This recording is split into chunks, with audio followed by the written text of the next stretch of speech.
സംസ്ഥാന ഭരണത്തിലെ ഒരു പ്രധാനപ്പെട്ട വകുപ്പാണ് കൃഷി വകുപ്പ്. പക്ഷേ കൃഷി വകുപ്പ് ഇപ്പോൾ ആകെ താളം തെറ്റിയിരിക്കുകയാണ്, തകിടം മറിഞ്ഞിരിക്കുകയാണ്.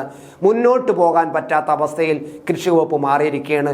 ഒരു തരത്തിൽ പറഞ്ഞാൽ കൃഷി വകുപ്പ് നാഥനില്ലാത്ത വകുപ്പായിട്ട് മാറിയിരിക്കുന്നു എന്ന് തന്നെ പറയാം. ഇതെന്തുകൊണ്ട് സംഭവിച്ചു എന്ന് പറഞ്ഞാൽ മുഖ്യമന്ത്രിയുടെ ഓഫീസിൽ നിന്നുള്ള ഇടപെടൽ തന്നെയാണ് അതിന് കാരണമായത്. കൃഷി വകുപ്പിലെ രണ്ട് പ്രധാനപ്പെട്ട ഉന്നത ഉദ്യോഗസ്ഥന്മാരെയാണ് കഴിഞ്ഞ 2 മാസത്തിനകത്ത് നീക്കം ചെയ്തിരിക്കുന്നത്. കഴിഞ്ഞ നവംബറിൽ എൻ പ്രശാന്തിനെ, കൃഷി വകുപ്പിൻ്റെ സ്പെഷ്യൽ സെക്രട്ടറി ആയിരുന്ന എൻ പ്രശാന്തിനെ മാറ്റുകയും സസ്പെൻഡ് ചെയ്യുകയും ചെയ്യുകയുണ്ടായി. അത് കഴിഞ്ഞതായി ഇപ്പോൾ കൃഷി വകുപ്പിൻ്റെ പ്രിൻസിപ്പൽ സെക്രട്ടറി ആയ ഡോക്ടർ ബി അശോകിനെയും ആ സ്ഥാനത്ത് നിന്നും നീക്കം ചെയ്തിരിക്കുകയാണ് സർക്കാർ. അങ്ങനെ കഴിഞ്ഞ 2 മാസത്തിനകത്ത് നവംബർ, ഡിസംബർ, അതായത് നവംബറിൽ പ്രശാന്തിനെ മാറ്റുന്നു, സ്പെഷ്യൽ സെക്രട്ടറി കൃഷി വകുപ്പിൻ്റെ സ്പെഷ്യൽ സെക്രട്ടറിയായ എൻ പ്രശാന്തിനെ മാറ്റുകയും സസ്പെൻഡ് ചെയ്യുകയും ചെയ്യുന്നു. എന്നാൽ അശോകിനെ ഇപ്പോൾ പ്രിൻസിപ്പൽ സെക്രട്ടറിയായ കൃഷി വകുപ്പ് പ്രിൻസിപ്പൽ സെക്രട്ടറി അശോകിനെ മാറ്റി മറ്റൊരു സ്ഥാനത്തേക്ക് പ്രതിഷ്ഠിക്കാനുള്ള നീക്കം നടത്തുകയും ചെയ്യും. ഇത് മുഖ്യമന്ത്രിയുടെ അറിവോടുകൂടി, മുഖ്യമന്ത്രിയുടെ ഇടപെടലോടുകൂടി, മുഖ്യമന്ത്രിയുടെ ഓഫീസിൽ നിന്നുള്ള പ്രത്യേക ഉത്തരവ് പ്രകാരമാണ് ഇത് സംഭവിച്ചിരിക്കുന്നത്. കൃഷി വകുപ്പ് നമ്മൾ നോക്കുമ്പോൾ അത് CPIയുടെ കൺട്രോളിലുള്ളതാണ്. അതായത് CPIയുടെ മന്ത്രിയാണ് കൃഷി വകുപ്പ് കൈകാര്യം ചെയ്യുന്നത്. കഴിഞ്ഞ കുറേ കാലങ്ങളായി ഇടതു മുന്നണി ഭരണത്തിൽ വരുമ്പോഴെല്ലാം കൃഷി വകുപ്പ് കൈകാര്യം ചെയ്യുന്നത് CPI തന്നെയാണ്. CPIയിലെ മന്ത്രിമാരെല്ലാം കൃഷി വകുപ്പിനെ തരക്കേടില്ലാത്ത തരത്തിൽ, വലിയ കുഴപ്പമില്ലാത്ത തരത്തിൽ കൃഷി വകുപ്പിനെ മുന്നോട്ട് കൊണ്ടുപോകുന്നത് നമ്മൾ കണ്ടിട്ടുണ്ട്.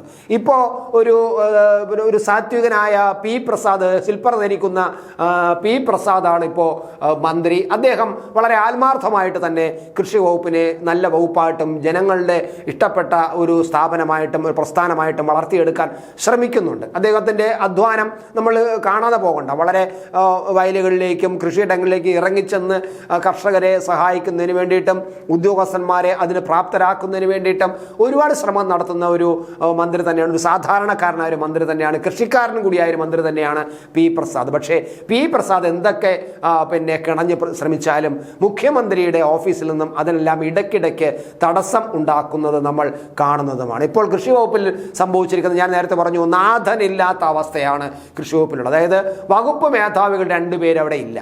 അതായത് പ്രിൻസിപ്പൽ സെക്രട്ടറിയും ഇല്ല, സ്പെഷ്യൽ സെക്രട്ടറിയും ഇല്ല. പിന്നെ ആരാണ് ഇനി വകുപ്പ് മുന്നോട്ട് കൊണ്ടുപോകാൻ പോകുന്നതെന്ന്, പകരം ആരെ നിയമിക്കുമെന്നുള്ളതും ഈ സർക്കാർ ഇപ്പോൾ ഈ ഉത്തരവിലൊന്നും പറയുന്നതുമില്ല. എന്താണ് കൃഷി വകുപ്പിൽ സംഭവിക്കുന്നത്? CPI എന്തുകൊണ്ടാണ് മൗനമായിരിക്കുന്നത്?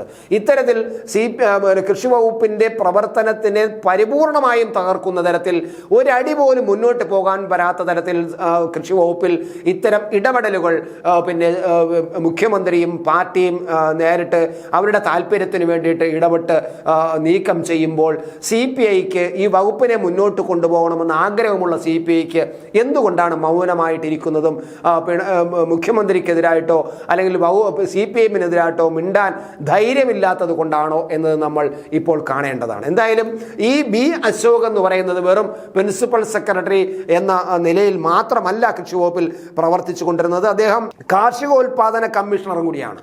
കാർഷികോൽപാദന കമ്മീഷണർ, കാർഷിക സർവകലാശാലയുടെ വൈസ് ചാൻസലർ, അതുപോലെ തന്നെ കേര ലോകബാങ്ക് പ്രോജക്റ്റ് ഡയറക്ടർ, കാപ്കോയുടെ MD, ഇങ്ങനെ നിരവധി സ്ഥാനങ്ങൾ കൃഷി വകുപ്പിലെ ഏറ്റവും ഉന്നതമായ, ഏറ്റവും പ്രധാനപ്പെട്ട കൃഷി വകുപ്പിൻ്റെ പ്രവർത്തനങ്ങളെ പരിപൂർണമായി നിയന്ത്രിക്കുന്ന ഈ സുപ്രധാനമായ കീ പോസ്റ്റുകളിൽ ഇരുന്ന ആളാണ് ബി അശോകൻ എന്ന് പറയുന്ന ആളാണ്. ഈ IAS ഉദ്യോഗസ്ഥനാണ് ഒറ്റയടിക്ക് ഇവിടെ നിന്ന് മാറ്റുന്നത്. ഇങ്ങനെ പ്രിൻസിപ്പൽ സെക്രട്ടറി സ്ഥാനത്ത് മാറ്റുന്നതോടുകൂടി ഇദ്ദേഹത്തിന്റെ ഈ സ്ഥാനങ്ങളിൽ നിന്നെല്ലാം അദ്ദേഹം ഒഴിഞ്ഞു പോകേണ്ടി വരും. ഏതൊക്കെയെന്ന് പറഞ്ഞാൽ കാർഷികോൽപാദക കമ്മീഷണർ സ്ഥാനത്ത് നിന്നും, കാർഷിക സർവകലാശാല വൈസ് ചാൻസലർ സ്ഥാനത്ത് നിന്നും, കേര ലോകബാങ്ക് പ്രോജക്ട് ഡയറക്ടർ സ്ഥാനത്ത് നിന്നും, കപ്കോയുടെ MD എന്ന് പറയുന്ന സ്ഥാനത്ത് നിന്നും ഒഴിയേണ്ടി വരും. യഥാർത്ഥത്തിൽ മന്ത്രി പി പ്രസാദിന്റെ ഒരു സ്വപ്ന പദ്ധതിയാണ് കാപ്കോ എന്നത്. അദ്ദേഹം അതിനുവേണ്ടി ഒരു പ്രത്യേക കമ്പനി, കാപ്കോ എന്ന പേരിൽ കമ്പനി ഉണ്ടാക്കുകയും കമ്പനി രജിസ്റ്റർ ചെയ്യുകയും അതിന് ലൈസൻസ് കിട്ടുകയും ചെയ്തു. കൃഷി വകുപ്പിൽ വലിയ പദ്ധതികൾ അദ്ദേഹത്തിന്റെ ഒരു സ്ലോഗനുണ്ട്, അദ്ദേഹത്തിൻ്റെ മനസ്സിനകത്ത് അദ്ദേഹം പറയുന്ന ഒരു സ്ലോഗനുണ്ട്. അതായത് നല്ല ആഹാരം നല്ല ആരോഗ്യം എന്നാണ് അദ്ദേഹം പറയുന്നത്. അങ്ങനെ നല്ല ആഹാരം നമ്മളെ കൃഷിയിലൂടെ, നമ്മളെ കാർഷിക വൃത്തിയിലൂടെ നമുക്ക് നല്ല ആഹാരത്തിന് വേണ്ടിയിട്ടുള്ള നല്ല ഉൽപ്പന്നങ്ങൾ, കാർഷിക ഉൽപ്പന്നങ്ങൾ വളരെ കൃത്യമായിട്ട് നല്ല ഉൽപ്പന്നങ്ങൾ ഉണ്ടാക്കുക.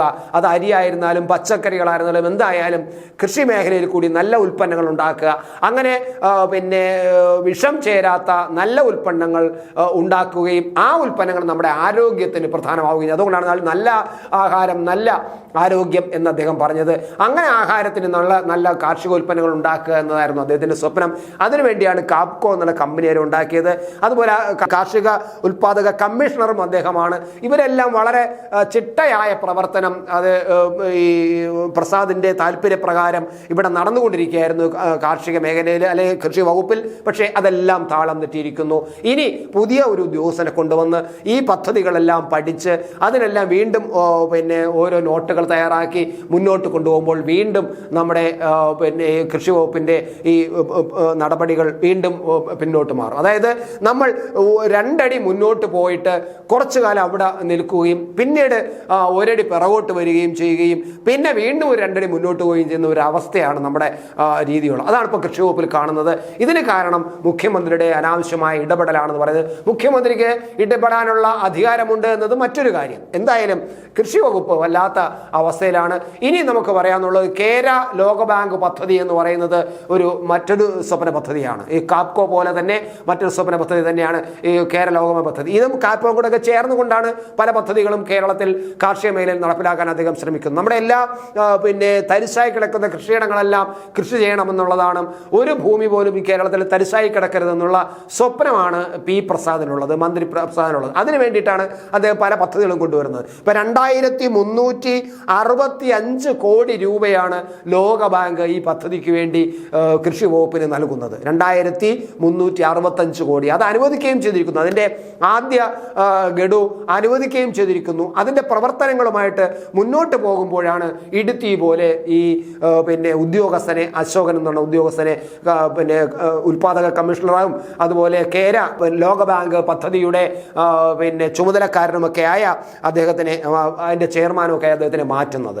ഇനി ഒരു ചട്ടമുണ്ട്. അതായത് ലോകബാങ്കും കൃഷി വകുപ്പും തമ്മിൽ ഉണ്ടാക്കിയിരിക്കുന്ന സംസ്ഥാന സർക്കാരിൻ്റെ കൃഷി വകുപ്പും തമ്മിൽ, അത് സംസ്ഥാന സർക്കാർ എന്ന് തന്നെ പറയാം. അങ്ങനെ സംസ്ഥാന സർക്കാർ ലോകബാങ്കും കൂടി ഉണ്ടാക്കിയിരുന്നൊരു കരാറുണ്ട്. അതായത് ഈ കേര ലോകബാങ്ക് പദ്ധതി നടപ്പിലാക്കിക്കൊണ്ടിരിക്കുമ്പോൾ അതിൻ്റെ ചുമതലയുള്ള ഉന്നത ഉദ്യോഗസ്ഥനെ തൽക്കാലത്തേക്ക് ആ സ്ഥാനത്ത് നിന്ന് മാറ്റാൻ പാടില്ല. അങ്ങനെ മാറ്റിക്കഴിഞ്ഞാൽ ഈ പദ്ധതി അവതാളത്തിലാകും. അതുകൊണ്ട് ഈ തങ്ങൾ തരുന്ന വായ്പയായിട്ടാണ് ധനസഹായമായിട്ടാണ് നൽകുന്ന ഈ പണം ചെലവഴിച്ച് പദ്ധതി നടപ്പിലാക്കിക്കൊണ്ടിരിക്കുമ്പോൾ അത് പൂർത്തിയാക്കിയതിനു ശേഷം മാത്രമേ ഉദ്യോഗസ്ഥന് സ്ഥലം മാറ്റാവൂ എന്ന് ലോകബാങ്കുമായിട്ട് സംസ്ഥാന സർക്കാർ ഒരു കരാറുണ്ടാക്കിയിട്ടുണ്ട്. ആ കരാറിനെ പുല്ലുവില കണ്ടുകൊണ്ടാണ്, ആ കരാറിനെ മൈൻഡ് ചെയ്യാതെയാണ് മുഖ്യമന്ത്രിയുടെ ഓഫീസിൽ നിന്നും ഈ ബി അശോകനെ അവിടെ നിന്ന് മാറ്റി പ്രതിഷ്ഠിച്ചത്. അപ്പോൾ ലോകബാങ്കിൻ്റെ കരാർ ലംഘിച്ചിരിക്കുകയാണ്.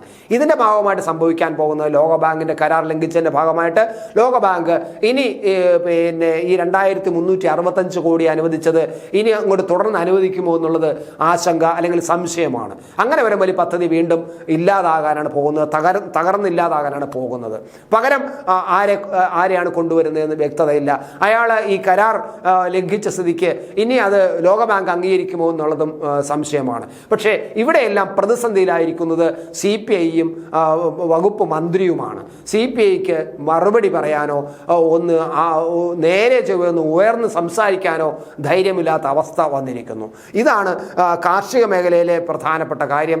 ഈ കാപ്കോയുടെ 1000 കോടി രൂപയുടെ പദ്ധതികൾ കാപ്കോ കൊണ്ടുവരാനുള്ള ശ്രമം നടക്കുന്നു. അതുപോലെ നബാർഡിൽ നിന്ന് 400 കോടിയോളം രൂപ നബാർഡിൽ നിന്ന് ലഭിക്കും. ഇതെല്ലാം കോർഡിനേറ്റ് ചെയ്ത് ഇതെല്ലാം ആസൂത്രണം ചെയ്ത് നല്ല പദ്ധതികളായി കൊണ്ടുവന്ന് കേരളത്തിലെ കാർഷിക മേഖലയെ ഒരു സമ്പുഷ്ടമായ കാർഷിക മേഖല ആക്കണമെന്നുള്ളത് ഈ കൃഷി വകുപ്പിൻ്റെ ഒരു കൃത്യമായ പദ്ധതിയായിരുന്നു. പക്ഷെ അത് നടക്കാൻ പോകുന്നില്ല. നമ്മുടെ ഗവൺമെൻറ്റിന് എന്തുകൊണ്ടാണ് അശോകനോട് ഇത്ര വെറുപ്പ് തോന്നാൻ കാരണമെന്ന് പറഞ്ഞാൽ, അദ്ദേഹം ചില ചട്ടവിരുദ്ധമായ പ്രവർത്തനങ്ങൾ നടത്താൻ പറയുമ്പോൾ അത് അദ്ദേഹം അല്പം താമസിച്ച് ഒന്ന് അറച്ചു നിൽക്കും, അല്ലെങ്കിൽ അദ്ദേഹം അതിന് താല്പര്യമില്ലാതെ നിൽക്കും.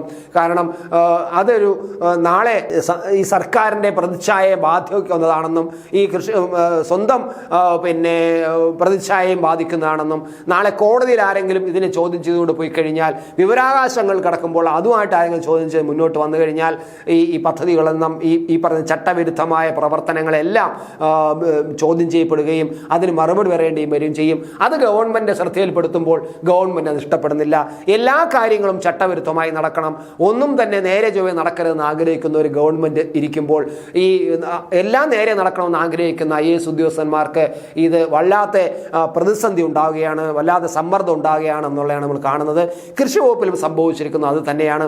വയനാട്ടിലെ പുനരധിവാസം ഉണ്ടല്ലോ, ആ പുനരധിവാസത്തിന് പിന്നെ കോടിക്കണക്കിന് രൂപയുടെ പദ്ധതി ഊരാളുങ്കൽ സൊസൈറ്റിക്ക് ടെൻഡറില്ലാതെ കൊടുക്കുന്നതിനെയും ഈ അശോകൻ എതിർത്തിരുന്നു. അതും കൂടി ആയപ്പോഴാണ് പിന്നെ പിണറായി വിജയൻ്റെ ഗവൺമെൻറ് ഈ അശോകനെ മാറ്റാൻ തീരുമാനിച്ചിരിക്കുന്നത്.